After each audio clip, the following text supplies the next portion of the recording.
Sadutam Parijanat Shri Radha Krishna Padan Sahaganarita Shri Vishakan Vitamscha Namo Vishnupadhaya Krishna Pristhaya Bhutale Srimate Bhaktivedanta Swami Namine Namaste Saraswati Deve Gauravani Pracharine Nirvishesha Shunyavadi Paschatya Deshatharine Namo Mahavadanyaya Krishna Prema Pradayate Krishnaya Krishna Chaitanya Namine Gauratse Namaha He Krishna Karuna Sindhu Dinabandhu Jagatpate Gopesha Gopika Kanta Radha Kanta Namostute Tapta Kanchana Gaurangi Radhe Vrindavaneshwari Vrishabhanu Sute Devi Pranamami Haritre Vanchakalpataru Kripa Sindhupya Evacha Patitanam Pavanebhyo Vaishnavebhyo Namo Namah Jaya Sri Krishna Chaitanya Prabhu Nityananda Shri Advaita Gadadhar Shri Vasadi Gaur Bhaktavrinda Hare Krishna Krishna Krishna Hare Hare Hare Rama Rama Rama Hare Hare.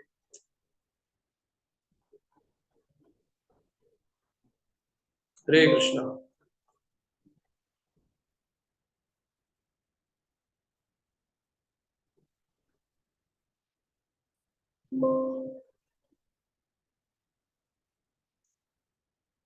So we'll continue from where we left last week.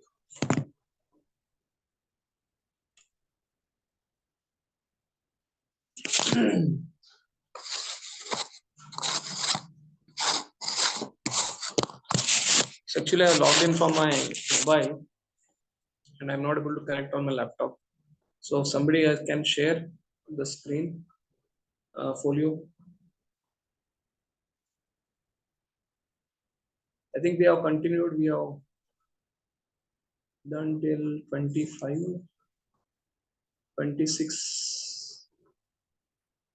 This 26 is over.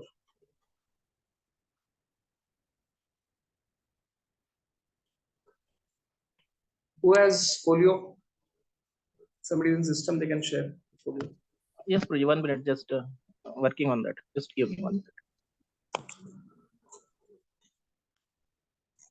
So we are continuing the 5th chapter.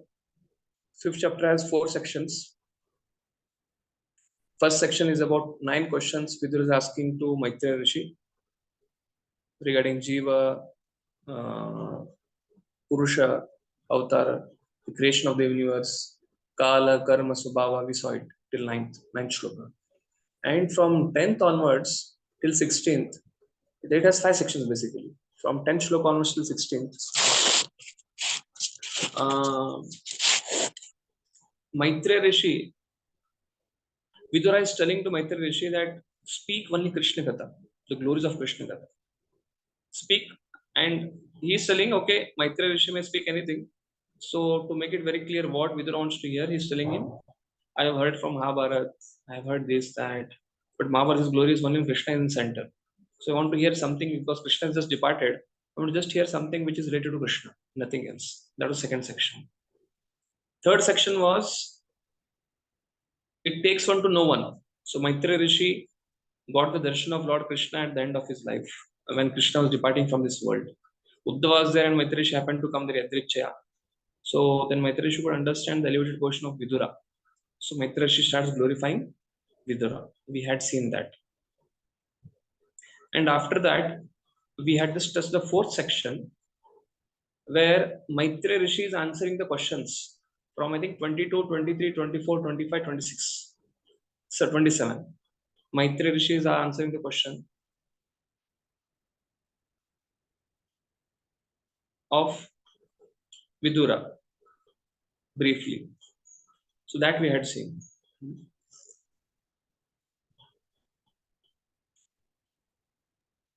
Whether the screen is visible now? Hare Krishna Prabhuji. I am able to see my face, not the folio. Okay.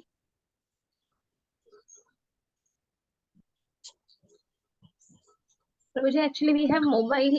Anyone has a laptop with them for screen sharing? Yes, somebody has laptop. And if I start sharing from my mobile, then my video will be off. That's very simple. I can share. I don't have phone on this laptop. I can share. Wait, I'll make you co-host, Mataji. Wait.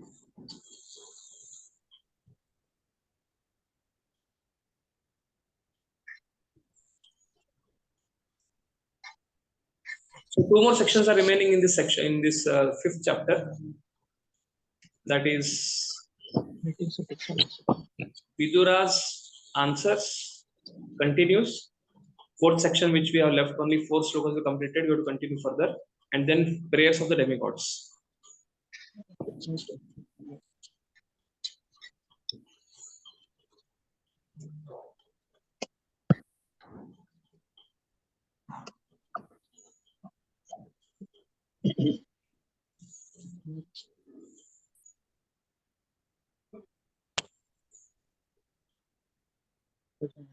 Sloka number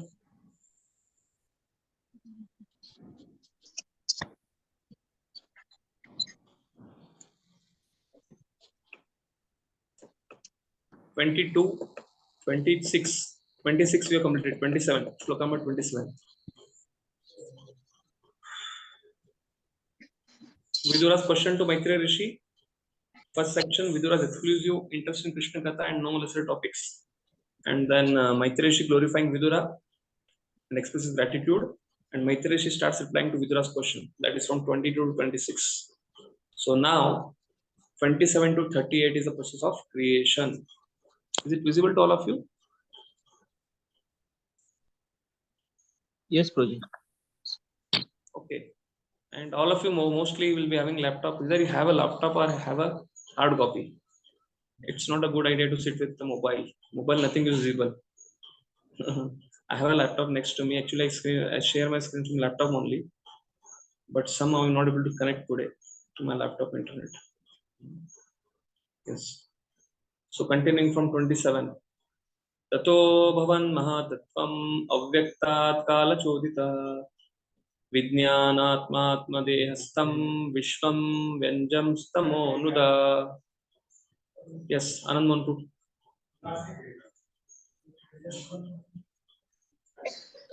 Thereafter, influenced by the interactions of eternal time, the supreme sum total of matter called the Mahat Tattva became manifested, and in this Mahat Tattva, the unalloyed goodness, the Supreme Lord,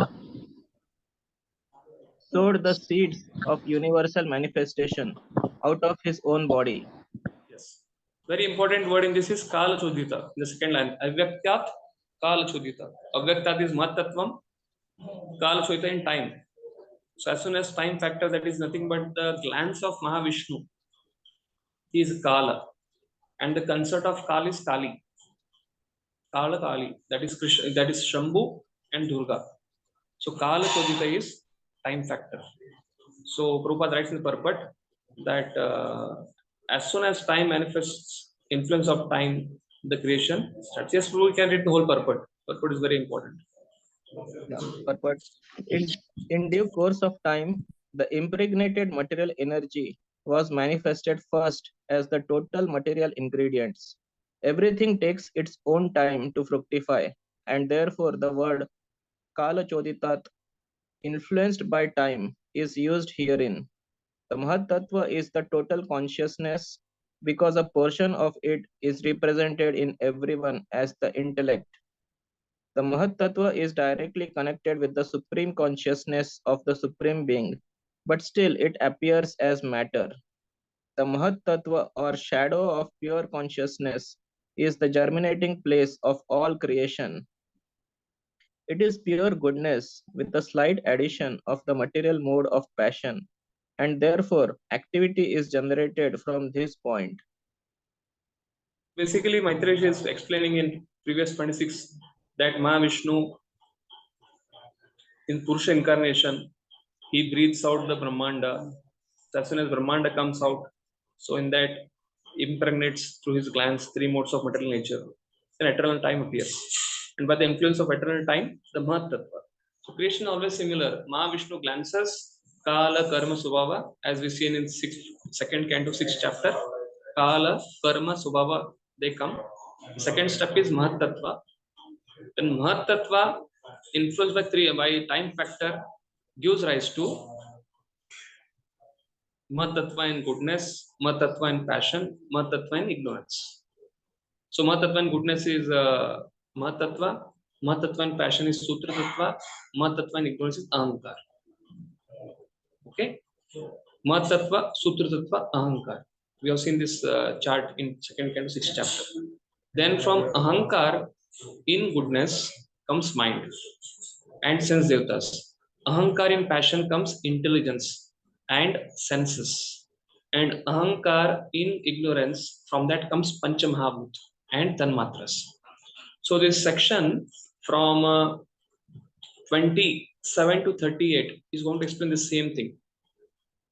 If you have, I had showed this PPT to all of you in second canto 6th chapter of Tanmatras. From sound comes ether, from ether sound comes ether, ether manifested with form comes air, and from that we light, and then light with touch feature gives rise to air, and then along with that taste feature gives rise to water, fire, that is sound,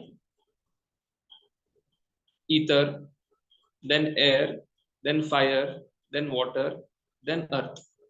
So there are 5 elements, Panchamahabhut, and there are 5 Tanmatras: Sparsha, Gandha, Rupa, Rasa, and Rupa, Rasa, Gandha, Sparsha, Shabda. They are Tanmatras. So basically from 27 to 38, Maitreya Rishi is going to explain to Vidura, starting from Mahavishnu's glance, which is 27th verse, how the Mahatva Tattva is manifested. From Mahatva will come Ahankar in the 3 factors, that is Karta, Karan and cause, effect and doer. That is Karta is cause, if Karta is doer, Karan is cause, and his effect is Karya. These 3 features, Maitreya is going to explain. Starting from glance of Mahavishnu, Kala Chodita, next is Mahatattva. Mahatattva will divide into 3 modes: ignorance, passion, goodness, Rajas, Sutra Tattva, Mahatattva, and Ahankar. From Ahankar will come 24 elements. So basically section from 27 to 38 about this one. Production of 24 elements starting from glance of Mahavishnu.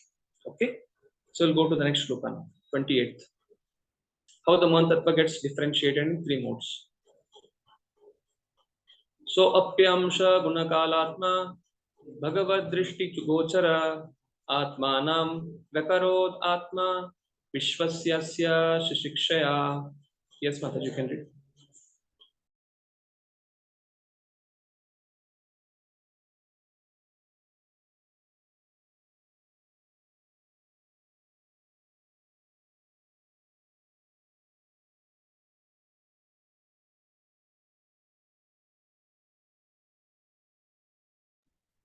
Hare Krishna. Yeah.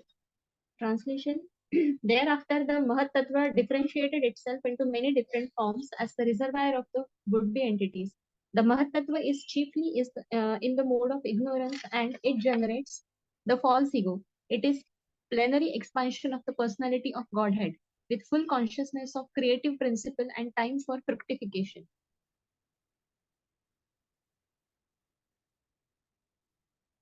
I'll read purport also, Prabhuji. Yeah. Yes, Mataji. The Mahat Tattva is the via medium between pure spirit and material existence. It is the junction of matter and spirit where form the false ego of the living entity is generated. All living entities are differentiated parts and parcel of the personality of Godhead. Under the pressure of false ego, the conditioned souls, although parts and parcel of the Supreme Personality of Godhead, claims to be the enjoyer of material nature.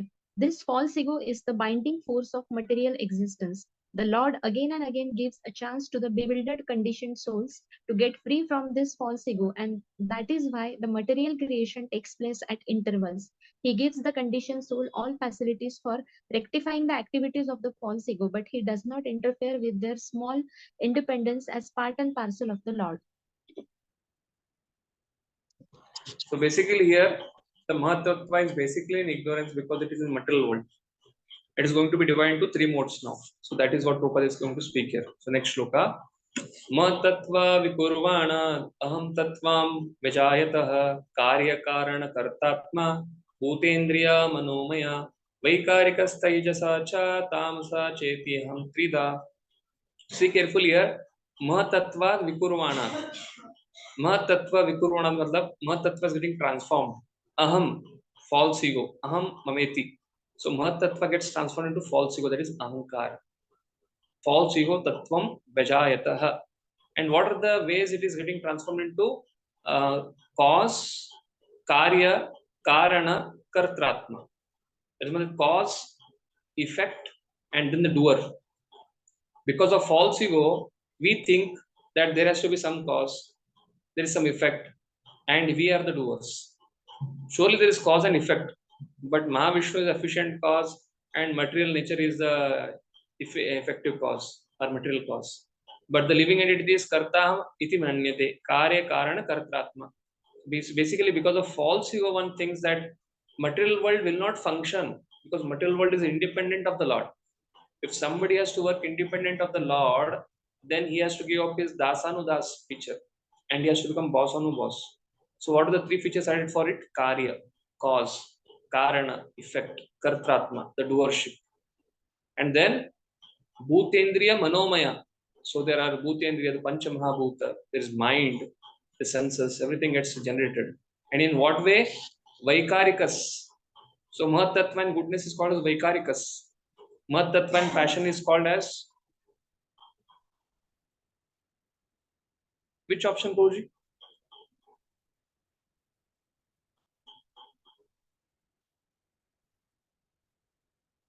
So Mahatattva and goodness is called as Vaikarikas, Mahatattva and passion is called as Tejasa, and Mahatattva in ignorance is called as Tamasa. So, yes. Anushbu, we can read.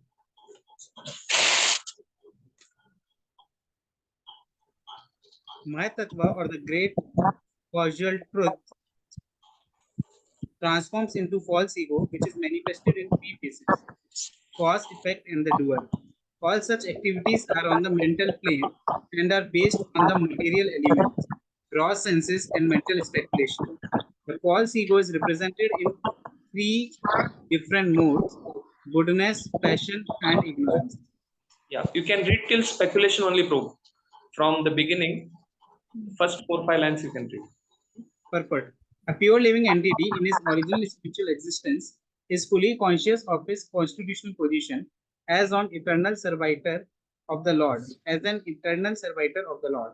All souls who are situated in such pure consciousness are liberated, and therefore they eternally live in bliss and knowledge in the various Vaikuntha planets in the spiritual sky. When the material creation is manifested, it is not meant for them. The eternally liberated souls are called Niti Muktas, and they have nothing to do with the material creation. The material creation is meant for rebellious souls who are not prepared to accept subordination under the Supreme Lord. This spirit of false leadership is called false ego. It is manifested in three modes of material nature, and it exists in mental speculation only. Yeah. So you can continue from thus all their activities, last 4 lines. Last 5 lines. Thus, all their activities are centered around the body only. All these persons are given the chance to play with false egoistic ideas. But at the same time, the Lord is kind enough to give them a chance to take help from scriptures like Bhagavad Gita and Srimad Bhagavatam, so that they may understand the science of Krishna and thus make their lives successful. The entire material creation, therefore, is meant for falsely egoistic living entities hovering on the mental plane under different illusions in the modes of material nature. Yes. So what Prabhupada is highlighting on, if you see the shloka has 6 lines. Mahatattva vikurvana. Mahatattva get transformed into aham, false ego, tattvam vajayatah. What tattvam? Karya karana kartatram. So 3 factors are being described here: cause, effect, and the doer. This is coming because of false ego. Then bhutendriya, the sense, 5 pancha mahabhuta. Bhuta, that is bhuta matlab 5 elements. Bhumi, Rapo, Nalo, Vayu. Indriya, 5 senses, knowledge acquiring senses. Mano, mind, Maya. So everything is based on mental speculation. Because of the false ego, one starts getting simulated. Like if you run any software in mechanical engineering or in any of the engineering, what they do is they create a vehicle, they create an aeroplane, and then they put a simulation. They put the same pressure, temperature, flow, speed, everything. But actually, it is just a simulation. It is not actual model. But then they put the same conditions on the actual model, prototype. Same thing in spiritual world. The Jivatma is having the body of the spiritual, but in the material world, because of this Mahat Tattva, in 3 modes, it gets body, it gets subtle body, and Jivatma gets entangled into this thing, into this subtle body and gross body because of Aham Mameti, false ego. And how that Mahat Tattva gets transformed: in goodness it is called Vaikarikas, in passion it is called Tejasa, and in ignorance it is called Tamasa. So next 3 shlokas are going to speak about Mahat Tattva in goodness, Mahat Tattva in passion, Mahat Tattva in ignorance. Okay, Vaikarikas, Tejasa, and Tamasa. Aham Tattva Vikurvanan Mano Vaikarikat Abhut Vaikarikascha Yedeva Artha Bivenjanam Yata. So Mahat Tattva in goodness, it is called Vaikarikam. So when Aham Tattva Vikurvana, so when Mahat Tattva gets transformed into goodness, what comes from it? Or Aham, that is Aham is Aham Tattva.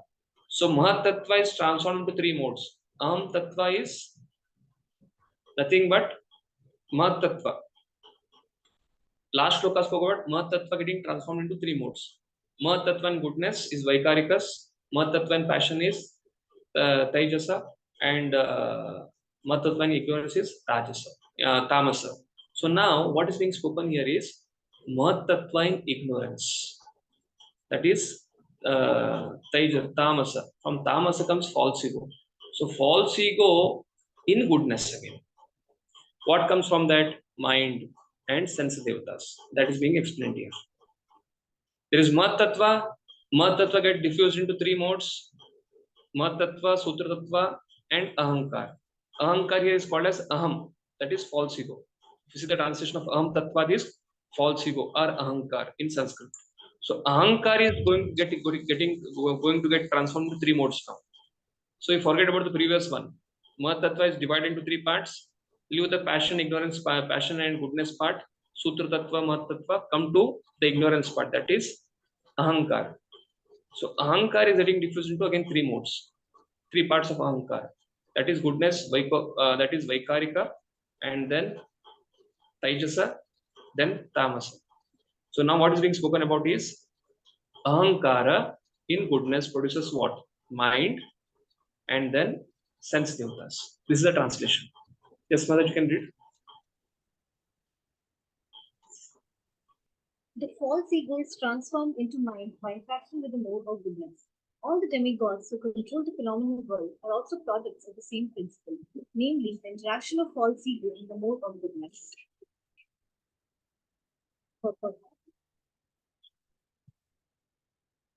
False ego interacting with the different modes of material nature is the source of all materials in the phenomenal world.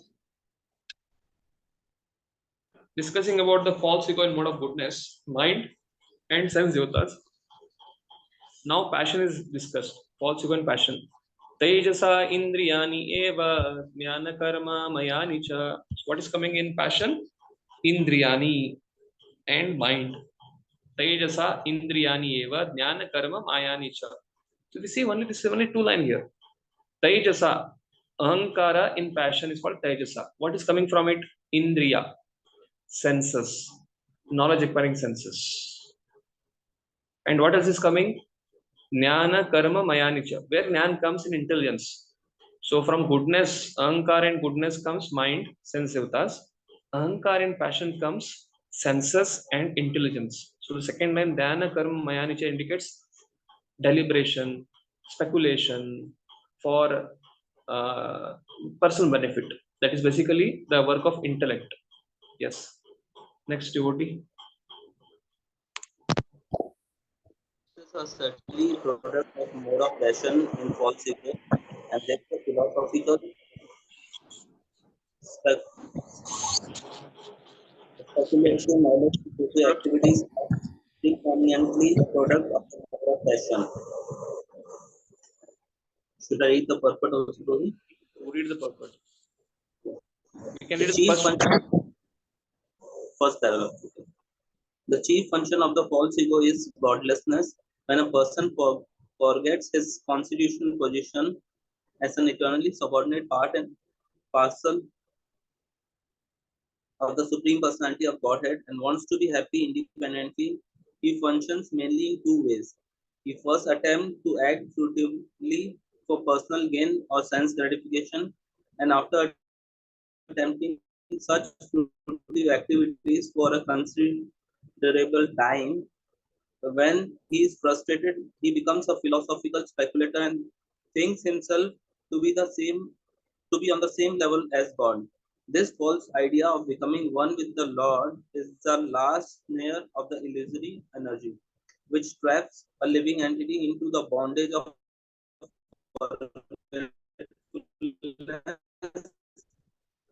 under the spell of false ego.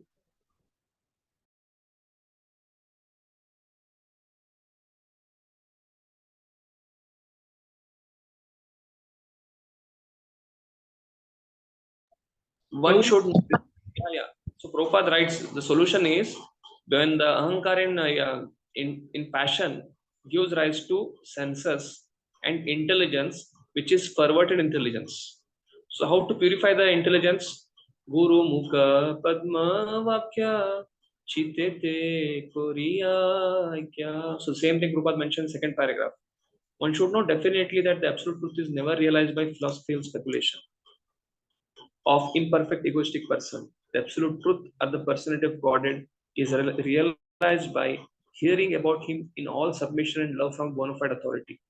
One who is a representative of 12 great authorities mentioned in Srimad Bhagavatam 6.320. By such an attempt, only can conquer the illusory energy of the Lord. Also for others, he is unsurpassable, as confirmed in Gita. Mama Maya Durattaya. So Jivatma wants to enjoy the material world. Jivatma is getting what? Mahat Tattva. Mahat Tattva divided into three parts. That becomes Sutra, Rajas, and Tamas. Tamas is called as Ahankara. Ahankara in goodness, mind and sense devatas. Ahankara in passion gives to intelligence and senses, Jnanendriya. But also the Jivatma is trapped if it comes in association of bona fide devotees. Guru Shishya Parampara. By that, the intelligence can be purified. Yes, Ramkrishna. Prabhuji, I have a question. Like you were saying that first, from Mahatattva, the Tamoguna is in, the Ahankar is in Tamoguna. So from there, again, how goodness is coming? The mind is in goodness, senses are in passion. So like, are these on different levels? Are there modes?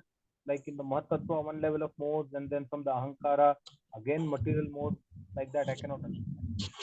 Yeah, basically the whole material world is in ignorance only.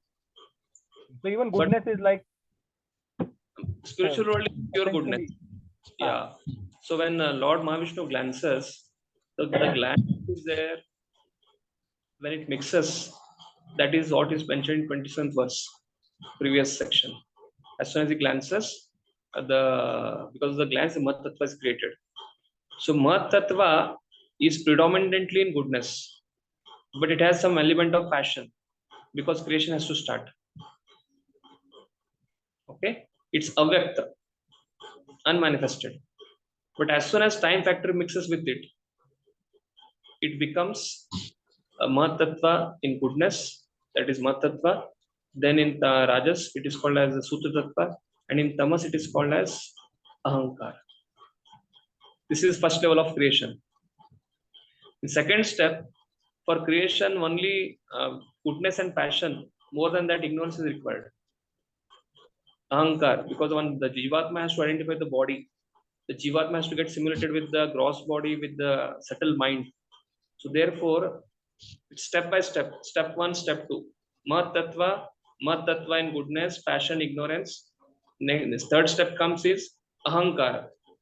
Ahankara is also divided into three parts. Ahankara is predominantly in ignorance. but in that predominant ignorance also there is part called as goodness. Just In that mind. there is ignorance. Okay, because ignorance part of ahankara is gross body, pancha mahabhut, dead matter. Ahankara in passion is the deliberation, philosophical speculation, which is mentioned in the shloka 31st shloka. Ahankara in goodness is mind. Mind is basically in goodness, intelligence in passion, and senses and material body, basically pancha mahabhut and tan matras, sense objects are in ignorance, they dead matter. And in the current conditioned state, the mind is disturbed because it is always under the speculative mind and under the, uncontrolled senses. Intelligence, speculative intelligence. Speculative intelligence, yes, and the uncontrolled senses. Three features of intelligence is speculative knowledge, fruitive activities, and philosophical speculative knowledge. Mind is in goodness, but when mind starts hearing the jivatma's previous thought processes, then it becomes lusty intelligence. Thank you. Therefore, jivatma has to hear a guru, and then he purifies his chitta. Okay, so we'll continue the next. Yes. Tamaso bhuta sukshmadir yata kam lingam atmanaha. Yes, next devotee. So now what is happening is gross body, goodness, ignorance, ahankar and goodness is done, ahankar and passion is done. So from ahankar and ignorance, tamaso bhuta sukshmadir, subtle element, sky, that is kham, yata kham lingam atmanaha. From sound comes what? Ether. So that is being discussed in the 32nd shloka. Yes, who's the next devotee? Can read. Translation and purport. The senses are certainly products of the mode of passion in false ego, and therefore philosophical, speculative knowledge and fruitive activities are predominantly products of the mode of passion. The chief function of the false ego is godlessness. When a person forgets. Haribol, 36th verse, not 31st verse. Anushka, can you scroll down? I think Anushka and Sushmukhi Mataji both are disappeared. No, Prabhuji. The sky is a product of sound, and sound is the transformation of egoistic ignorance. In other words, the sky is the symbolic representation of the supreme sound. In the Vedic hymns, it is said, Itasmad Atmanaha Akash Sambhutaha. The sky is the symbolic representation of the supreme sound. Those who are egoistic in passion and ignorance cannot conceive of the personality of Godhead. For them, the sky is the symbolic representation of the supreme sound. Yes. So what is the element? Subtlemost element is, out of the 5 elements is ether. So ether is coming from sound. So sound, when you from sound, what is emanating? Come. And therefore, even for creation of the material world, when Vidura, Maitreya is explained to Vidura, the Lord, Mahapurusha, that is Purusha Avatar, Mahavishnu, he lies in the space, in the sky. And that is his heart, creation of the material world. So same thing, those who are a little less intelligent, for them, the sky is a symbolic representation of the supreme soul who are attached, who can't conceive about pure bhakti, goodness. So now what is produced? Ahankar and ignorance gives rise to sound. From sound, the element, the first gross element. Sound is Shabda, Tanmatra, or sense object. And the gross element are Bhuta, Panchamahabhuta. For the Shabda is Kham. So from Shabda Kham comes, the next element which is going to come is Kala Maha Amsha Yogena Bhagavad Vikshitam Naba Nabaso Anushrutam Sparsham Vikurvan Nirmame Nilam Anila, the air. From sound comes sky. Sky mixed with touch factor gives rise to air. That is the shloka. Yes, next devotee. Thereafter, the personality of Godhead glanced over the sky, partly mixed with eternal time and external energy, and thus developed the touch sensation, from which the air in the sky was produced. Purport. All material creations take place from subtle to gross. The entire universe has developed in that manner. From the sky developed the touch sensation, which is a mixture of eternal time, the external energy, and the glance of personality of Godhead. The touch sensation developed into the air in the sky. Similarly, all other gross matter also developed from subtle to gross. Sound developed into sky, touch developed into air, form developed into fire, taste developed into water, and smell developed into earth. So basically, next 5 shlokas is going to speak about this only. From sound comes sky. From sky mixed with touch becomes air. Air mixed with element of lightning, heat, that gives rise to sight. Air and sight gives rise to fire. That is electricity. Prabhupada translated it as Anilo api vikurvano nabasoro balanvita sasarja rupa tanmatram jyotir lokasya lochanam. So if you last word, if you see, jyotir lokasya lochanam. Anila is air. Air transforms with sky. Balanvita sasarja. What comes is rupa. Tanmatra is third tanmatra. That is form. And what it is giving rise to? Sound, sky, touch, air, then form, light. That is Jyotir is translated here as electricity. Yes, next devotee can read.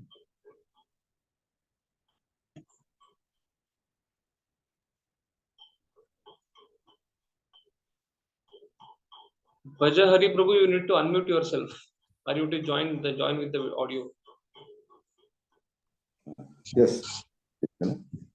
Thereafter, the extremely powerful air. Extremely powerful air interacting with sky, generating with form of sense perception, and the perception of form transformed into the electricity, the light to see the world. Anilan vitam jyotir vikurvat paravikshitam ada adattambo rasamayam kalamayam shayopatah. Yes, Madan Mohanpu, read. Bajari Prabhu can mute yourself. Yes. Translation. Translation. When electricity was surcharged in the air and was glanced over by the Supreme, at that time, by mixture of internal time and external energy, there occurred the creation of water and dust. Yes, in all these 3 shlokas, electricity was surcharged and mixed with air. But what is important? Glance over by the Supreme.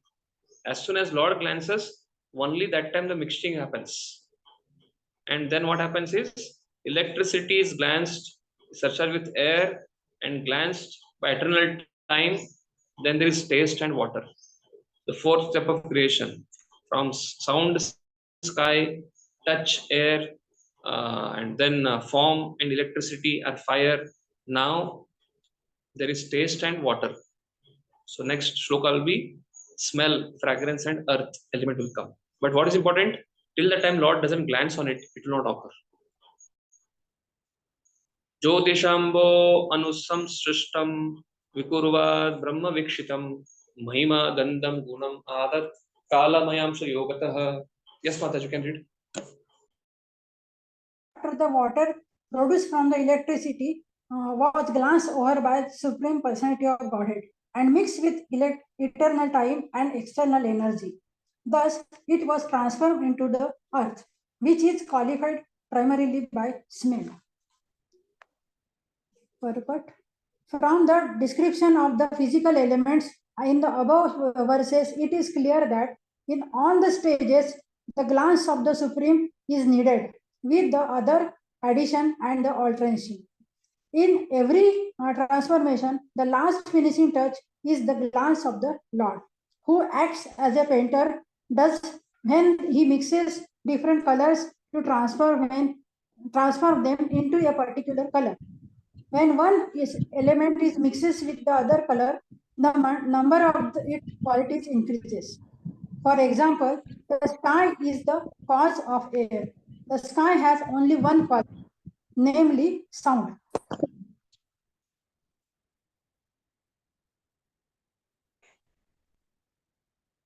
External nature, the air is produced, which has two qualities, sound and touch. Similarly, after the air is created, interaction of sky and air, touch by the time and the external energy of the Lord produces electricity. And after the interaction of electricity with air and sky mixed with time with the external energy and the Lord's glass, over them, the water is produced. In the final stage, the sky, there is one quality, namely sound. In the air, two qualities, sound and touch. In the electricity, there are three qualities, namely sound, touch, and form. In the water, four qualities, sound, touch, form, and taste. And in the last stage of physical development, the result is earth, which has all five qualities, sound, touch, form, taste, and smell. Although they are different mixtures of different materials, such mixtures do not take place automatically, just as a mixture of colors does not take place automatically without the touch of the living painter. The automatic system is actually activated by the glancing touch of the Lord. Living consciousness is the final word in all physical changes. This fact is mentioned in Bhagavad Gita 9.10 as follows. Mayadhyakshena prakriti suyati swacharacharam hetunanena kaunteya jagatvi parivartate. The conclusion is that physical elements may work very wonderfully to the layman's eyes, but their working actually takes place under the supervision of the Lord. Those who can mark only the changes of the physical elements and cannot perceive the hidden hands of the Lord behind them are certainly less intelligent persons, although they may be advertised as a great material scientist. Yes. Next shloka. I think we have. We'll just read a translation for this. Vidura is telling to Maitreya is telling Vidura, Bhutanam nama adinam yadyad bhavya arvaram tesham para.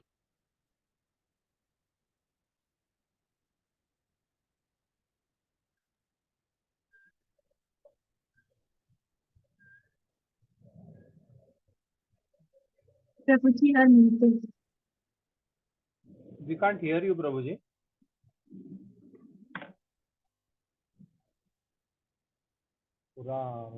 Maybe Prabhuji has some connectivity issue.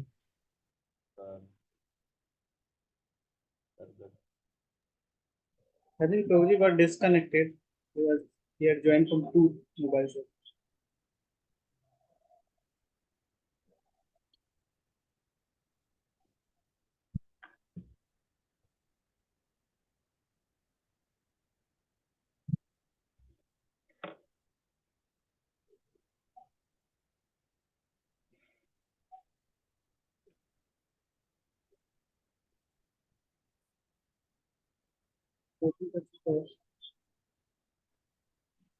Where it is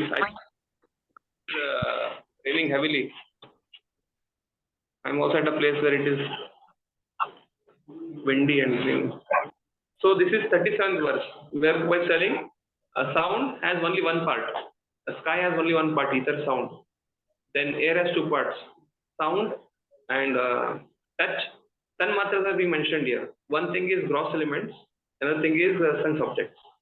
So sky has sound, then air has sound and touch, then fire has sound, touch and form, then water has sound, touch, form and taste. Earth has sound, touch, form, taste and smell. This is what is creation.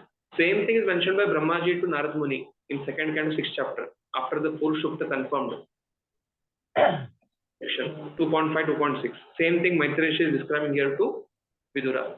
Same way of formation. Prabhupada says but it is working completely on ignorance along with ahankar, but it will not work till the time Lord doesn't glance your mind. So its conclusion is that all will work if only by the supervision of the Lord. Therefore, Prabhupada is quoting Maya Dakshana Prakriti. Next shloka.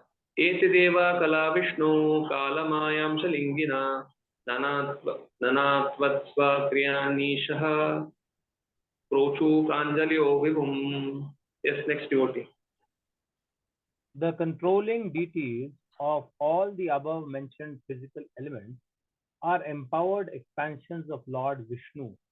They are embodied by eternal time under the external energy, and they are his parts and parcels. Because they were entrusted with different functions of universal duties and were unable to perform them, they offered fascinating prayers to the Lord as follows. Basically, what Prabhupada is going to speak in this purport is, he is going to categorize in three tattvas. Jiva tattva, 84 lakh species, he gives us segregation, brief about humans, animals, reptiles. This is another category. Then there is category of Supreme Lord, as Vishnu, Purusha Avatara, Karnadaksha Vishnu, Shivadaksha Vishnu, the creator. And there is another category called as empowered beings, called as demigods. So this shloka is explaining about the demigods. There is Pancha Mahabhuta, there is sense devatas. All these categories in the material world, for every factor there is an in charge. This is a department. Creation is a department, like there is a parliament, in that there are so many MPs, MLAs, cabinet ministers. Similarly, in the universal government of the Lord, there are many cabinet ministers who are in charge of different elements. So their description is being made here. So they are not imaginary, they are not myth. At the same time, they are not equal to Lord Vishnu. Two things Prabhupada says, it's not imaginary. That is one extreme. People say, who knows? Everything is illusory, imaginary. It's a myth. Second thing is, everything is one. Vishnu is same, Shiva is same, all demigods are same. No. There is a Jiva Tattva, there is Vishnu Tattva. And then in between there is empowered beings called as demigods. That is being discussed in this purport. Yes, Prabhu, we can read the purport.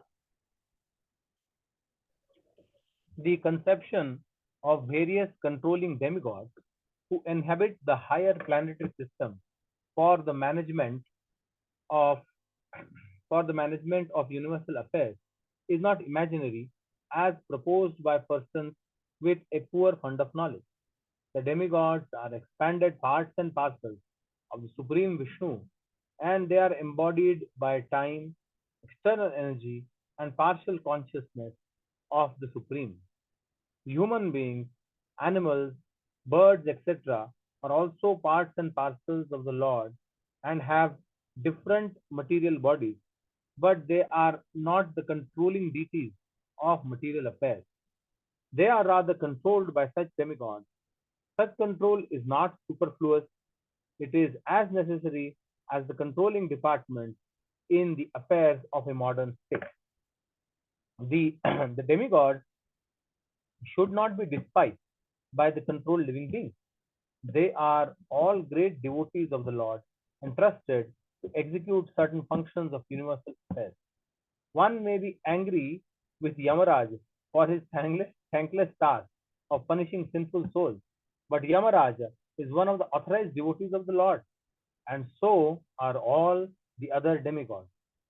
A devotee of the Lord is never controlled by such deputed demigods who functions as assistants of the Lord, but he shows them all respect on account of the responsible position to which they have been appointed by the Lord. At the same time, a devotee of the Lord does not foolishly mistake them to be the Supreme Lord. Okay.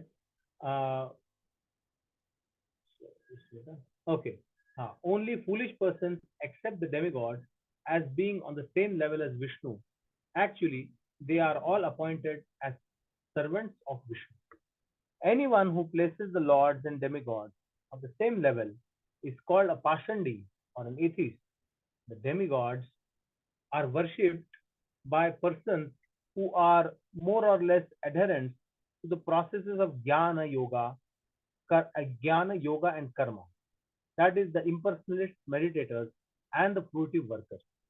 The devotees, however, worship only the Supreme Lord Vishnu. This worship is not for any material benefit as desired by all the materialists, even up to the salvationists, mystics, and fruitive workers. Devotees worship the Supreme Lord to attain unalloyed devotion to the Lord. The Lord, however, is not worshipped by others who have no program for attaining love of God, which is the essential aim of human life. Persons averse to a loving relationship with God are more or less condemned by their own actions. The Lord is equal to every living entity, just like the flowing Ganges. The Ganges is meant for purification of everyone, yet the trees on the bank of Ganges have different values. A mango tree on the bank of Ganges drinks the water, and the nimba tree also drinks the same water. But the fruits of both the trees are different. One is celestially sweet and other is hellishly bitter. The condemned bitterness of the nimba is due to its own past work, just as the sweetness of the mango is also due to its own karma. The Lord says in Bhagavad Gita, Tanaham dishita kruran samsareshu naradhaman shipyanti ajastram ashubhan asur ishva eva yonishu. The envious, the mischievous, lowest of the mankind, these do I ever put back into the ocean of material existence, into various demonic species of life. Demigods like Yamaraj and other controllers are therefore for the unwanted conditioned souls who always engage in threatening the tranquility of the kingdom of God. Since all the demigods are confidential devotee servitors of the Lord, they are never to be condemned. Hare Krishna. So coming to the last section of this chapter, so Vidura has asked question. He's confirmed, I want to hear Krishna Katha, especially Purusha Avatar pastime, creation pastime. And after that, Maitreya is glorifying and grateful to Vidura for asking the highest subject, Variya Nishate Prashna. And then Maitreya starts answering the part of creation. So creation part is over. Last part is everything is created now. So if you see the sequence, Ma Vishnu glances, Ma Tattva is created, Ma Tattva is divided into three, Sutra Tattva, Ma Tattva and Ahankar. Ahankar is divided into three parts. From goodness comes mind and sense devatas, demigods come from the goodness of Ahankar. And then passion, senses and intelligence. And then ignorance, Pancha Mahabhut and Tanmatras. So now it is deactivated. Now it is deactivated. It's not yet activated. Demigods who are the in charges of all this Pancha Mahabhut, Jnanendriya, Karmendriya, and mind and intelligence, they should be empowered to function. So now demigods are going to offer prayers to that Supreme Lord Vishnu, Mahavishnu is creating, to empower them to perform the creation ahead. So this is prayers by the demigods, because the demigods have become activated now. They are offering prayers back to the Supreme Lord, Mahavishnu is the creator. That is section from 39 to 51. 39 shloka speaks about Supreme Lord is a shelter. But the shelter for all living beings is Supreme Lord's lotus feet, which is like an umbrella. Right now, rainy season is happening. But if nobody has an umbrella, it becomes difficult to go outside, purchase something, go to temple, come and take darshan. But if somebody has an umbrella, then he can easily walk and come to temple, take darshan, and then go back without getting wet. So similarly, demigods say this material world is like a fierce rainy season. Then Supreme Lord's lotus feet is like an umbrella by which one can cross over from the cycle of birth and death back to God. That is 39 shloka. Deva uchu namamate deva padarvindam parpannatapo pashamatapa patram yanmolaketa yatayo anjasoru samsara dukkam bhairukshipanti. Yes, next devotee can read. The demigods said, O Lord, your lotus feet are like an umbrella for the surrendered souls, protecting them from all the miseries of material existence. All the sages under that shelter throw off all material miseries. We we therefore offer our respectful obeisances unto your lotus feet. Yes. Should I read What purport? No, I'll just speak about the purport. Okay. So Prabhupada speaks is, the living entities in the material world are also in goodness, passion, ignorance. Especially those who are in goodness like sages and saints. They want to conquer the cycle of birth and death. Like in Dwarkas also offers prayer, Natasmate Natasatam Vipankajam Virinchi Vairinchi Suraindra Vanditam Parayanam Shema Yechitam Param Nayatra Kala Prabhavet Paraprabhu. Here the lotus feet is compared to the umbrella. Dwarka is offering his lotus feet is the only shelter for those who want to get rid of cycle of birth and death. It is the only shelter for Virinchi, Brahmaji, Vairinchi, Kumaras and Surendra, that is Lord Indra. It is only shelter. Therefore, same thing here, demigods are offering this prayer. And then, that is opinion of demigods. If one has to get rid of cycle of birth and death, they should glorify Lord, spiritual activities, transcendental activities. Janma karma cha me divyam evam vivati tasvata. Prabhupada writes in the last 4 lines. This is the opinion of the demigods who are not only well versed in Vedic knowledge, but are also seers of the past, present, and future. The opinions of the demigods are valuable because the demigods are authorized to hold positions in the affairs of universal management. It's not the speculation of scientists. It's not the speculation of some theory which we are not sure. Demigods have seen Lord. They are the part of the creation past time, and they are confirming it. So therefore, they are much more having influence, much more higher than us. Prabhupada is trying, we should, following their footsteps, we should also take shelter of the Supreme Lord. Next sloka, the demigods are offering prayers like, those who don't take shelter of the lotus feet of Lord Vishnu, what is their destination? 39 sloka spoke about the lotus feet of Lord Vishnu is the only safe shelter for the living entities to cross over the cycle of birth and death. What about those who don't take shelter of the lotus feet of Lord Vishnu? Their condition. What is the condition? They simply suffer and they are unhappy. Dataryadasmin bhavaisha jivas tapatrayena vivatanasha sarma atmam labante bhagavam savangri ichchayam sa vidayam ashrayam. Next devotee can read.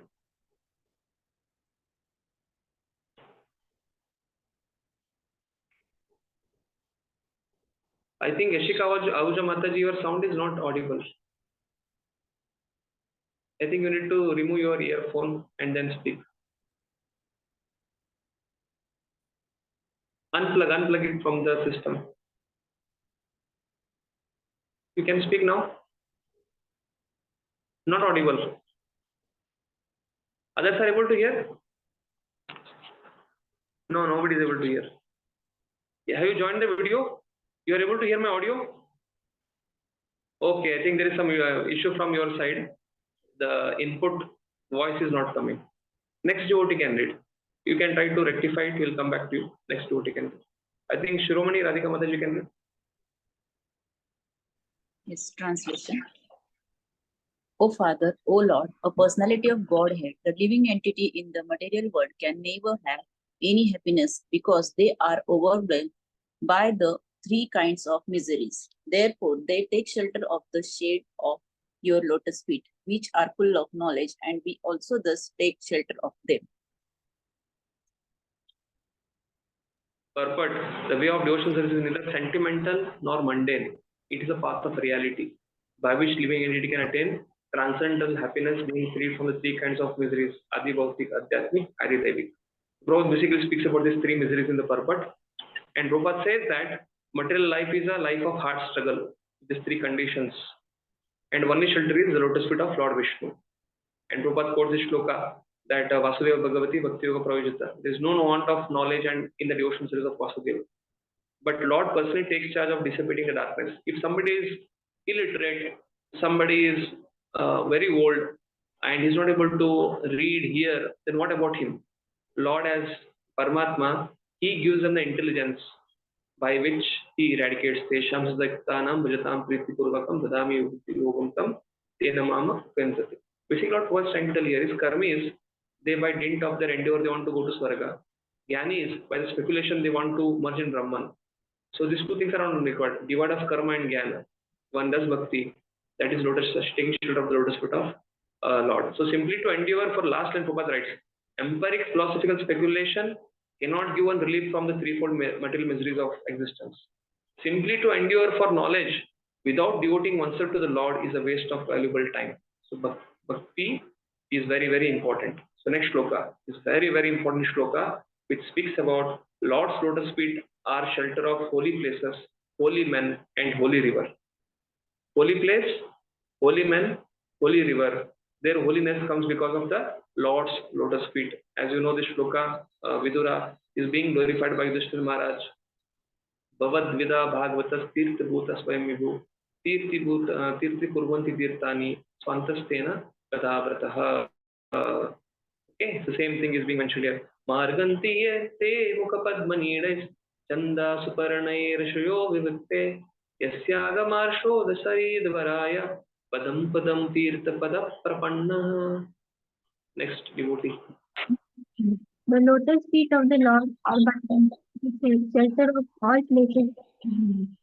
The great pure-minded sages, carried by the winds of the Vedas, always search after the nest of your lotus-like feet. Some of them surrender to your lotus feet at every step by taking shelter of the best of rivers, the Ganges, which can deliver one from all sinful reactions.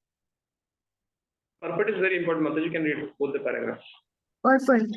The Paramahamsas are compared to royal swans, make their nest in the petals of the lotus.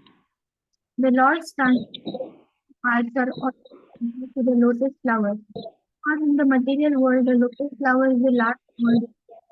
The most beautiful thing in the world is the Vedas, the Bhagavad Gita, are bearing not by the personality of God in himself.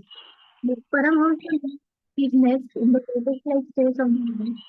Even speech shelter at the lotus feet, which are reached by the wings of Buddha.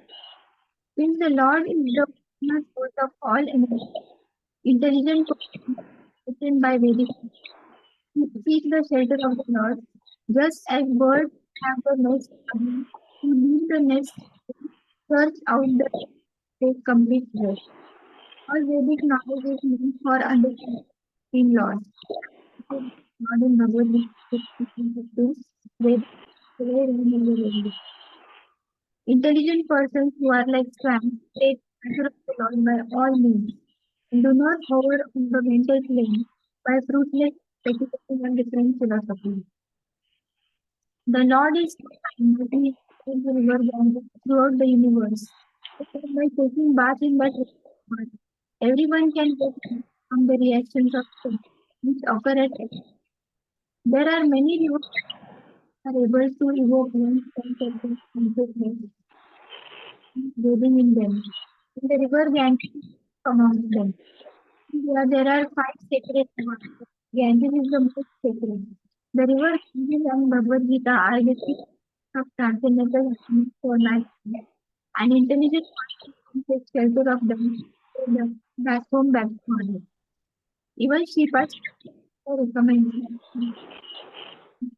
and the use of a little quantity of Ganges water can save one from the punishment of Yamada. Yes. So basically after this, 43, 44, 45 speaks about meditation on the lotus foot of the Lord, what it gives. When meditating on the lotus foot of the Lord, grants us 3 things. 42nd shloka speaks, it reveals knowledge and detachment. Janaisi Vashu Ashu Vairagyam Dhyanam Chad Ahitukim. It comes in first canto also. 43rd shloka speaks about, it gives us Matta Smritir Jnanam Apohanam Chen Bhagavad Gita. 15.15. Same thing is spoken. Awards remembrance and courage to the devotees. And 44th shloka speaks about the lotus feet cannot be approached by one who has false ego, one who is hearing his own intelligence, one who is not having false ego means basically doesn't accept a guru and does bhakti. And 45th, offensive persons cannot see your lotus feet, but they are seen by your pure devotees. Till 45, the Lord's lotus feet is being glorified. So we'll quickly recite and read the translation. Yashraddhaya shutpataya cha bhaktya samvrijyamane hridaya avadhya jnanena vairagya balena dhira prajema tatte angri saroja pitam. Yes. Next. Yeah, simply by hearing about your lotus feet with eagerness and devotion, and by meditating upon them within the heart, one at once becomes enlightened with knowledge, and on the strength of detachment, one becomes pacified. We must therefore take shelter of the sanctuary of the lotus feet. Yes. So meditation on lotus feet gives knowledge and detachment. Yes. Prabhuji can read this Yamunacharya. Okay. Last para, last third line. A person who is not disturbed even in the presence of cause of disturbance is called Dhira. From there till the end of the person who is not disturbed even in the presence of a cause of disturbance is called Dhira. So Yamunacharya says, since my heart has been overwhelmed by the devotional service of Lord Krishna, I cannot even think of sex life. And if thoughts of sex come upon me, I at once feel disgust. A devotee of the Lord becomes an elevated Dhira by the simple process of the meditating in eagerness for the lotus feet of the Lord. Devotional service enters being initiated by a bona fide spiritual master and following his instruction in regard to hearing about the Lord. Such a bona fide spiritual master is accepted by regularly hearing from him about the Lord. The improvement in knowledge and detachment can be perceived by devotees as an actual experience. Lord Sri Chaitanya Mahaprabhu strongly recommended this process of hearing from a bona fide devotee, and by following this process, one can achieve the highest result, conquering all other methods. You can read the first 3 lines slowly. Contrary to this, one who is a devotee, he can easily get the mercy of Lord. What about the person who is not devotee? So first 3 lines. Miracles of meditating on the lotus. Miracles of meditating on the lotus feet of the Lord with eagerness and devotion are so great that no other process can compare to it. The minds of materialistic persons are so disturbed that it is almost impossible for them to search after the supreme truth by personal regulatory intervals. But even such materialistic men with a little eagerness for hearing about the transcendental name, fame, qualities, etc., can surpass all other methods of attaining knowledge and detachment. Yes, thank you. So therefore, problem is false ego is a problem, but the false ego can be easily eradicated by hearing from bona fide authority, Shastra. Guru, Shastra, Sadhu Aikya, Chitete Koriya Aikya. Yeah, Guru Mukha Padma Vakya, Chitete Koriya Aikya. Therefore, it is very, very important for us to read Prabhupada books. Very, very important for us to hear from our spiritual masters, our devotees. The hearing process stops, we immediately stoop down to bodily platform. If you become more and more worldly consciousness, it is because of lack of hearing or reading. Because the nature of material body is ignorance. The body, the Pancha Mahabhut, Tanmatras, the mind, the intelligence, the whole Gyanendriya, the Karmendriya, everything is made of matter. Basically, Mat Tattva and ignorance. And if we only one process is to hear, the sound has caused the creation. From sound has sprung up everything.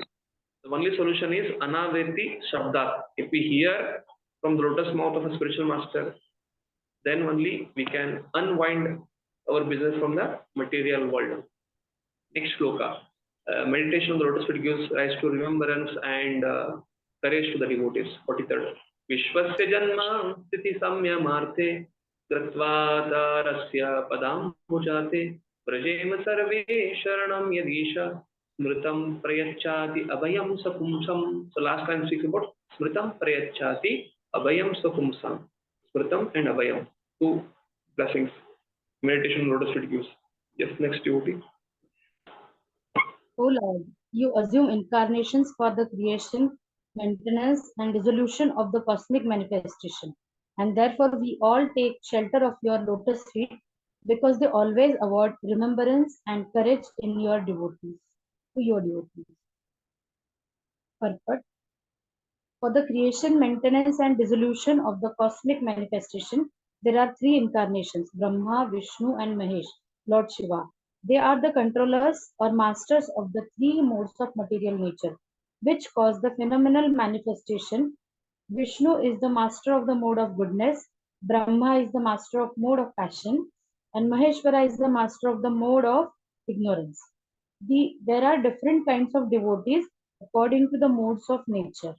Persons in the mode of goodness worship Lord Vishnu, those in the mode of passion worship Lord Brahma, and those in the mode of ignorance worship Lord Shiva. All three of these deities are incarnations of the Supreme Lord Krishna because he is the original Supreme Personality of Godhead. The demigods directly refer to the lotus feet of the Supreme Lord and not to the different incarnations. The incarnation of Vishnu in the material world is, however, directly worshipped by the demigods. It is learned from various scriptures that the demigods approach Lord Vishnu in the ocean of milk and submit their grievances whenever there is some difficulty in the administration of universal affairs. Although they are incarnations of the Lord, Lord Brahma and Lord Shiva worship Lord Vishnu, and thus they are also counted amongst the demigods and not as the supreme personality of Godhead. Persons who worship Lord Vishnu are called demigods, and persons who do not do so are called asuras or demons. Vishnu always takes the part of the demigod, but Brahma and Shiva sometimes take the side of the demons. It is not that they become one in interest with them, but sometimes they do something in order to gain control over the demons. Yes, 44th verse speaks about who cannot approach the lotus feet of Lord, our Lord. Yatsanubande sati dehagehe mamaham iti uda durgrahanam pumsa sudauram vasato api puryam bhajema tatte bhagavan padabjam. I think everybody has read, na? Anybody is remaining? Himankisha Prabhu, I can read it. Translation. O Lord, persons who are entangled by undesirable eagerness for the temporary body and kinsmen, and who are bound by thoughts of mind and I, are unable to see your lotus feet, although your lotus feet are situated within their own bodies. But let us take shelter of you, of your lotus feet. You can read the last 4-5 lines. That Prabhupada speaks in first half of the paragraph about Aham Amiti, nature, over, divinity, property, everything. But solution for that is there. But even a person purposefully condemned by to the miseries of material existence, from there you can read. Last bit 1, 2, 3, 4, 5, 6, last bit 6 lines onwards. But even a person perpetually condemned to the miseries of material existence can get relief from bondage if he simply agrees to hear only Krishna Katha. In this age of Kali, the process of hearing Krishna Katha is the most effective means to gain release from unwanted family affection and thus find permanent freedom in life. The age of Kali is full of sinful reactions, and people are more and more addicted to the qualities of this age. Simply by hearing and chanting of Krishna Katha, one is sure to go back to Godhead. Therefore, people should be trained to hear only Krishna Katha by all means in order to get relief from all miseries. Yes. So what is being verified here is, we can see carefully, in the Kali Yuga, if we simply hear Krishna Katha is the two types of Krishna Katha. One which is spoken by Krishna, that is Srimad Bhagavatam, Srimad Bhagavad Gita, and one which is spoken about qualities of Krishna, about devotees of Krishna, that is Bhagavatam. If we can simply read Bhagavad Gita and Bhagavatam regularly, that is enough for us to unwind our business in the material world. Chanting 16 rounds of Hare Krishna and reading of Prabhupada books, hearing, if this much is done, peacefully, the living entity can easily get rid of the cycle of birth and death. Not to speak of getting rid of cycle of birth and death, it can also revive its original constitutional relations with Krishna and the spiritual world. That is the glory of Krishna Katha.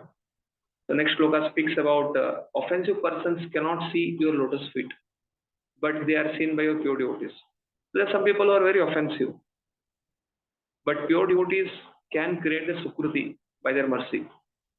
Tanvayehi asad pritibir akshibirye pararatantar manasa paresha ato na pashyanti urugaya nunam ete padanyasya vilasa lakshyaha. I think we have to start from beginning. I think Yashika Ajwa Mataji had not read. You want to try? Speak. No sound coming. I think next time we'll go back to beginning. Again. O great Supreme Lord, O great Supreme Lord, offensive persons whose internal vision has been too affected by external materialistic activities cannot see your lotus feet, but they are seen by your pure devotees, whose one and only aim is to transcendentally enjoy your activities. Yes, Roji can come here, na? You can directly come to the last but third line of first paragraph. The greatest offense is two. First paragraph, last but third line. The greatest offense is to deny the existence of the Lord as separate from the individual souls, or to accept the Lord and the individual soul as one and the same. The impersonalists misinterpret the theory of reflection, and thus they wrongly accept the individual consciousness as the supreme consciousness. Continue, Roji. The theory of the reflection of the Supreme can be clearly understood without difficulty by any sincere common man. When there is reflection of the sky on the water, both the sky and the stars are seen within the water. But it is understood that the sky and the stars are not to be accepted on the same level. The stars are part of the sky, and therefore they cannot be equal to the whole. The sky is the whole, and the stars are parts. They cannot be one and the same. Transcendentalists who do not accept the supreme consciousness as separate from the individual consciousness are as offensive as the materialists who deny even the existence of the Lord. Such offenders cannot actually see the lotus feet of the Lord within themselves, nor are they even able to see the devotees of the Lord. The devotees of the Lord are so kind that they roam to all places to enlighten people in God consciousness. The offenders, however, lose the chance to receive the Lord's devotees. Although the offenseless common man is at once influenced by the devotee's presence. In this connection, there is an interesting story of a hunter and a man and a Devarshi Narad. A hunter in the forest, although a great sinner, was not an intentional offender. He was at once influenced by the presence of Narada, and he agreed to take to the path of devotion, leaving aside his hearth and home. So this is a story of Mrigarari. It comes in Chaitanya Charitamrita. So Mrigarari is a person, I think already you heard it in the first canto. Sanatana was explaining this one, as far as I know. So he's half killing animals. But as soon as Manuni says that, he shows him the future and immediately he accepts that. I don't want to suffer like my ancestors, like suffering in hell because of killing animals. Immediately he breaks the vow and starts chanting. Immediately he gets so much of abundant rice, grain, everything. And then next time when he comes, then Narad Muni comes with Bharat Muni. And he takes his Uttari and is swiping at the ants. Before he was half killing all animals. Now he is not even ready to step on ants. So this is like a hard transformation of Mrigarari. A hardcore hunter becomes courage, hunter becomes soft-hearted devotee. That is this pastime. And Prabhupada is quoting another pastime of Nalakuvar and Manigriva. Even though living amongst demigods had to undergo punishment of becoming tree in their next life.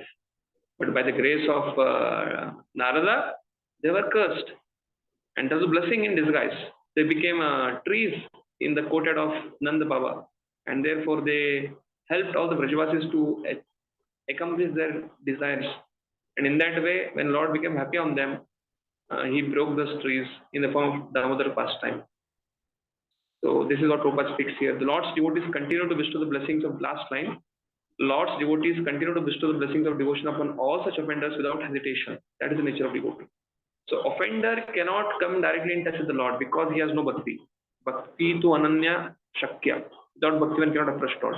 But Lord's devotees on behalf of Lord, they go to such offenders and they can create bhakti-anmukha sukriti for such offenders.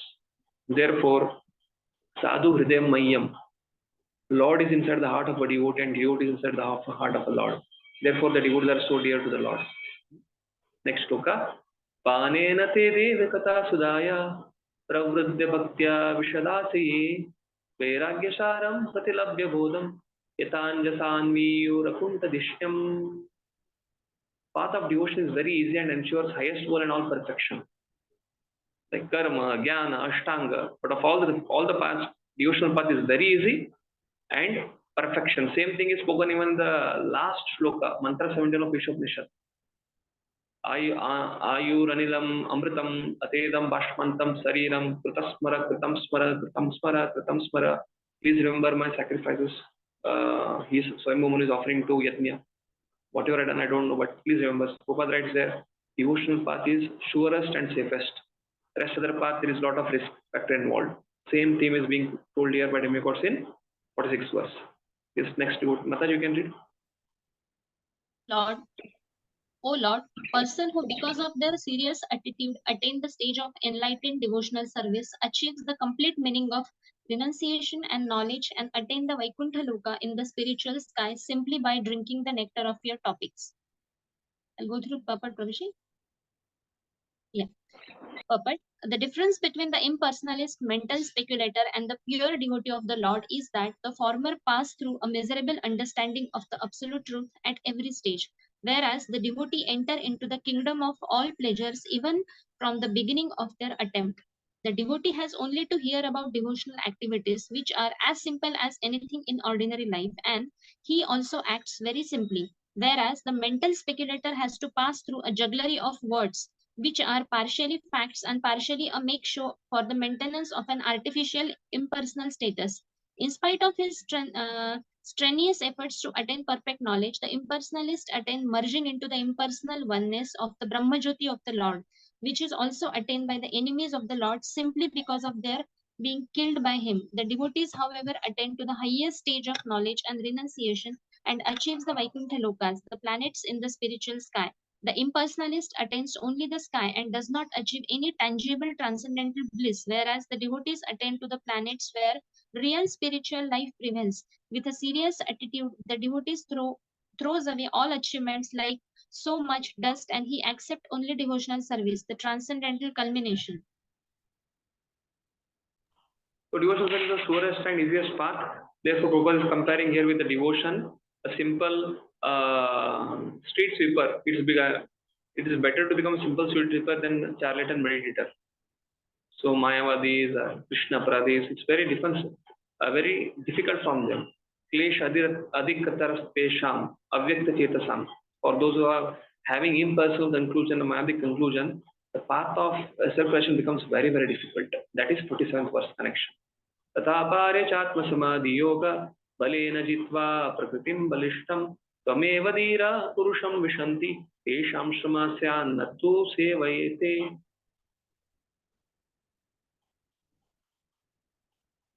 Anushu. Others who are pacified by means of transcendental self-realization and have conquered over the modes of nature by dint of strong power and knowledge also enter into you. But for them there is much pain, whereas the devotee simply discharges devotional service and thus feels no such pain. Already it is discussed in the previous verse, the same thing, but you can just read the last second paragraph. You can come. You can read from the impersonalist, the union of the impersonalist and the union of a devotee, because here merging is told, union is told in the paragraph, in the shloka, therefore that's about the union. Second paragraph you can read, union of the impersonalist and the union of unpersonalists and the union of the devotees are not on a path. The impersonalists try to fully stop their individuality by attaining Sayuji Mukti, or unification by merging into oneness, whereas the devotees keep their individuality to exchange feelings in relationship with the Supreme Individual Lord. Such reciprocation of feelings takes place in the transcendental Vaikuntha planets, and therefore the liberation sought by the impersonalist is already achieved in devotional service. The devotee attains mukti automatically, while continuing the transcendental pleasure of maintaining individuality. As explained in the previous verse, the destination of the devotee is Vaikuntha or Akunt Dhisneya, the place where anxieties are completely eradicated. One should not mistake the destination of the devotees and that of the impersonalists to be one and the same. The destinations are distinctly different. Transcendental pleasure derived by the devotee is also distinct from chin matra or spiritual feelings alone. Yes. So continue the 48. Demigods are telling that for devotees, the path of bhakti, attainment of yourself is so easy. But for impersonalists, it's very difficult. 46, 47, 48. Demigods are telling, we are your creatures, therefore we are but yours only. We don't want to become like impersonalists and try to differentiate between you or become indifferent to you. We also want to practice bhakti. Also, we practice mixed bhakti, but we want to offer our bhakti toward your lotus feet. So please kindly engage us in your service. That is the thing. Tatte vayam loka shishrikshayadya vayanushishtas triviratma bisma sarve viyukta svavihara tantram nasaknumastat pratihartavete. O original person, we are therefore but yours own. Although we are your creatures, we are born one after another under the influence of the three modes of nature, and for this reason we are separated in action. Therefore, after the creation, we could not act concertedly for your transcendental pleasure. Okay. The cosmic creation is working under the influence of the three modes of the external potency of the Lord. Different creatures are also under the same influence, and therefore they cannot act concertedly in satisfying the Lord. Because of this diverse activity, there cannot be any harmony in the material world. The best policy, therefore, is to act for the sake of the Lord. That will bring about the desired harmony. So because demigods are telling, demigods are also part of ahankara mode of goodness. So they are telling to the Lord that don't think, oh Lord, please don't think that we are of the creation of the part, we are the part of the creation, we are also yours. We are Chitta Shakti. But somehow because of some karma we have come here, but please kindly engage us in your service. We are your parts and parcels. So they are praying in 49, enlighten us regarding the ways by which we can offer you all the enjoyable grains and commodities. Basically, yajnartha karmana anyatra lokoyam karma bandhanaha. So demigods are playing, please enlighten us how we can offer our service to you. That is in 49th verse. Yavat balim te jaharam khale yatavayam chanam adam yastra yato vaisham taimehi loka balim haranto annam adanti anuha. Basically, annat bhavanti bhutani, parjanyad anna sambhavat, parjanyad, all those things. Cycle of Yajna comes in third chapter of Bhagavad Gita, 10 to 15. Same thing demigods are telling here. That we whatever offerings, whatever grains, everything is there by Lord. Let us offer it as a sacrifice for you. Next devotee. Sachin Lambe Pro, you can read. Krishna, O unborn one, please enlighten us regarding the ways and means by which we can offer you all enjoyable grains and commodities so that both we and all other living entities in this world can maintain ourselves without disturbance and can easily accumulate the necessities of life both for you and for ourselves. Yes, basically they want to offer commodities. Prabhu, you can read first 3-4 lines. Developed consciousness begins from the human form of life and further increases in the forms of the demigods living in higher planets.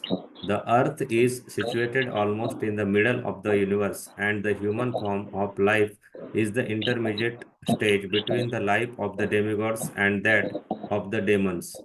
The planetary system above the earth are especially meant for the higher intellectuals called demigods. They are called demigods because although their standard of life is far more advanced in culture, enjoyment, luxury, beauty, education, and duration of life, they are always fully God consciousness. Such demigods are always ready to render service to the Supreme Lord because they are perfectly aware of the fact that every living entity is constitutionally and eternal subordinate servitor of the Lord. They also know that it is the Lord only who can maintain all living entities with all the necessities of life. The Vedic hymns इको बहुनाम यो विदन्ति कामान त annum अब्रुवम अयतात्मम नय प्रजान्ति यस्मिन् प्रतिष्ठाहम अन्नम आद्मे. Confirm this truth in Bhagavad Gita also. The Lord is mentioned as Bhut Bharta, or the maintainer of all living creatures. Yes. So what Prabhupada brings in the next paragraph is, by demigods, when one pleases Supreme Lord Vishnu, the demigods are pleased. Because the purpose of yajna is to please Lord Vishnu. So similarly, Prabhupada says that modern theory of starvation is because of population increase is wrong. People are not doing yajna and therefore they are starving. Prabhupada gives example of African animals. They are eating so much of food and they are happy. But how can human beings starve? So what is not lacking is God consciousness, absence of God consciousness. Prabhupada concludes in the second paragraph, last fourth line. You can read Sachin Bhu. Similarly, human beings.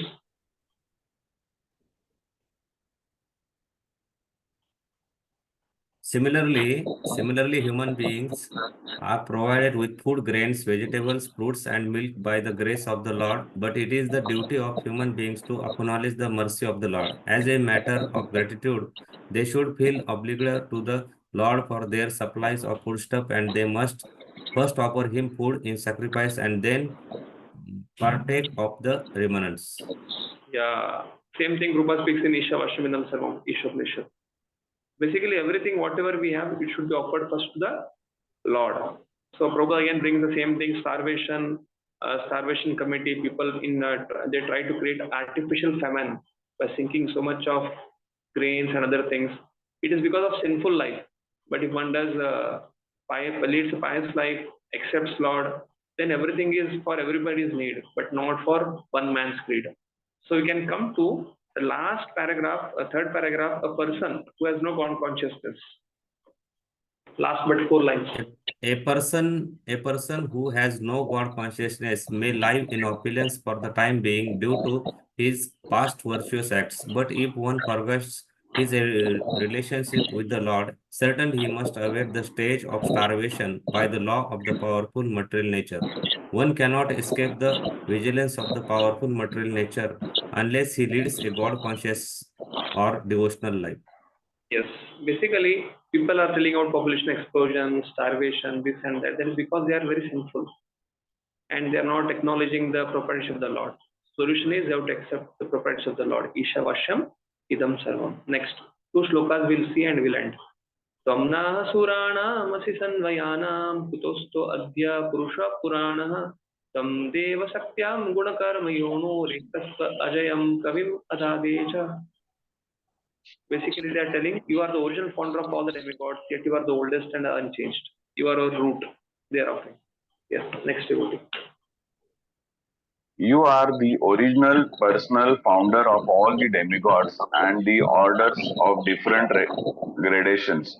Yet you are the oldest and are unchanged. O Lord, you have no source or superior. You have impregnated the external energy with the semen of the total living entities, yet you are unborn. Yeah. So you can read this first paragraph. For example, the Lord came out of the pillar. From there you can read. First paragraph, last 4 lines. Just a minute. For example, the Lord came out of a pillar in his incarnation as Narsimadev. And by the Lord's causeless mercy, Ahilya came out of a stone by the touch of the lotus feet of his incarnation as Lord Sri Ram. He is also the companion of every living entity as a super soul. But he is unchanged. The living entity changes his body in the material world. But even when the Lord is in the material world, he is ever unchanged. That is his prerogative.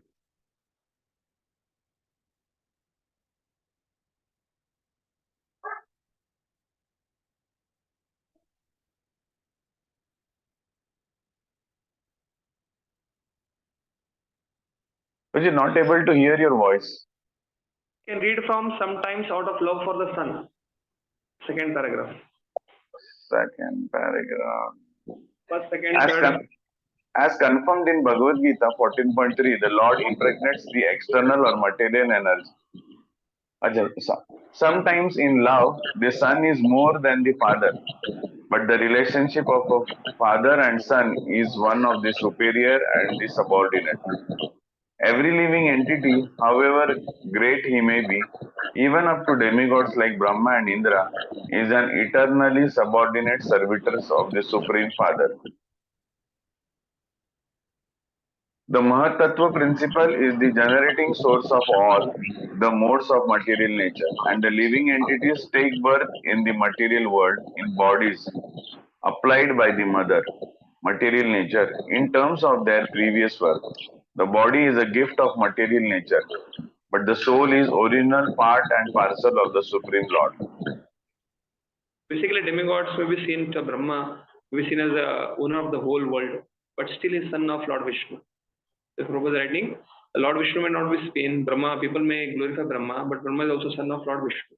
The last shloka is, kindly award us your perfect knowledge and potency so that we can render your service. They're asking for Tesham Husdektanam Pajatam Pritipurvakam Dadami Udyogam Tam Yenamam Yupantate. That is shloka.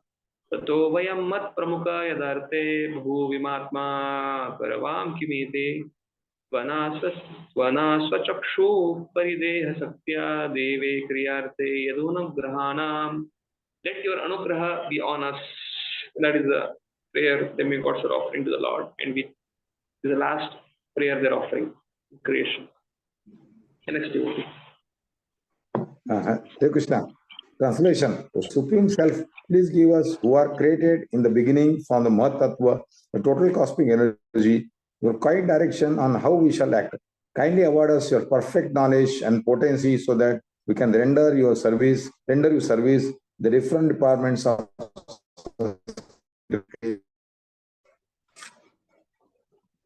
purpose. It's okay, Prabhuji. Purpose, can I continue? No need of purport. No need of purport. It's fine. Basically, they're ending with, give us the intelligence by which we can serve you. Basically, everything is coming from Lord. They want to engage everything in Lord's service. Prabhupada speaks about Jiva Tattva, Vishnu Tattva, Nitya Baddhas, and Nitya Muktas. So, Nitya Baddhas. So, demigods are untrusted leaders of the conditioned souls, giving an opportunity for them to come back to the point of bhakti. And therefore, demigods are empowered beings. They're meant to learn this. They have to run the creation such a way by which the Jivatma can come to Buddhi Yoga. So, Prabhupada ends with that. Buddhi Yoga, Vyavasayatmika Buddhir, Ekehi Kurunandana, Bahushakayanantasya Buddhiyo Avyavasaya. So, material world is created for giving the living entity an opportunity to reform, reawaken, and demigods have been entrusted with that. So, this is a prayer they're telling, let us engage in your service. So, here we conclude the 5th chapter. Vidura Maitreya Samvada. We'll continue. Maitreya continues to answer all the questions of Vidura further. Creation of the universal form. That is the next. I think tomorrow your exam closed book test. Is it not, Anushko? Yes, Prabhuji. Yes. And so next Saturday we'll have the continuation. And regarding the open book question, I'll just try to speak to you today after this class. Hare Krishna.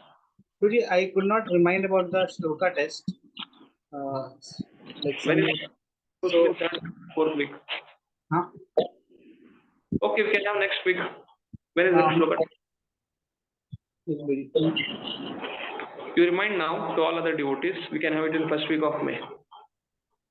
Okay, Prabhuji. From 29th April, Monday, sir. We can have from there. 1st May we can start. Hare Krishna. Any questions? I think everything is very simple. Prabhupada purpose and connections close. Hope all of you understood. We will end. Srila Prabhupada ki jai. Prasid Gaur Bhaktivedanta ki jai. And to please do write the exams. And during open book submission, we'll give you 1 week time. Next Sunday we can submit. I'll give you the open book question today. I'll send it to Anushku. Today or tomorrow morning. And Prabhuji, I confirmed with BBRV.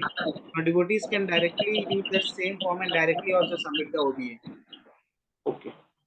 How to submit it? There is one Google form. Earlier, I had created one Google form which was coming from our batch because they had asked coordinator to submit it together. But now they are saying the devotees can also submit directly. Okay. So I'll share that form again. Yes, and even after submitting, you don't delete your OBS. Keep it, make it a folder. Unit 1, Unit 2, Unit 3. Yes, it is not reached there. At least you can send on WhatsApp for emergency case. We can get evaluated. Okay. Yes. Hare Krishna. Thank you so much. Srila Prabhupada ki jai. Srimad Bhagavatam ki jai.